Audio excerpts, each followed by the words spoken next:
নমস্কার। আমরা এখন এসে গেছি একটা অন্য স্পটে। আজ সারাদিন আমরা লোকেশান খুঁজছি আমাদের আগামী ছবির জন্য। সঙ্গে আমাদের আর্টিস্টকে সঙ্গে এনেছি। আর্টিস্টের লোকেশান পছন্দ যদি না হয়, আর্টিস্ট তো বলছে আমি অভিনয় করব না, যাই হোক আর্টিস্টকে সঙ্গে এনেছি। দেখুক কেমন লাগছে, কি ব্যাপার আর্টিস্ট তুমি বলুক। জায়গা খুবই ভালো, দেখতেই পাচ্ছেন।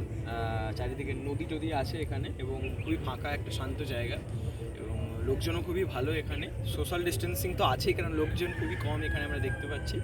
তবে খুবই ভালো একটি জায়গা, নদীর ধার আছে, গাছপালা রয়েছে আর খুবই সুন্দর। এছাড়া জায়গাটি মানে অতীব সুন্দর। আমরা প্রথমবার দেখে খুব ভালো লেগেছে। দেখা যাক যদি পরবর্তীকালে শুটিং এখানে করা যায় তো আমরা চেষ্টা অবশ্যই করব।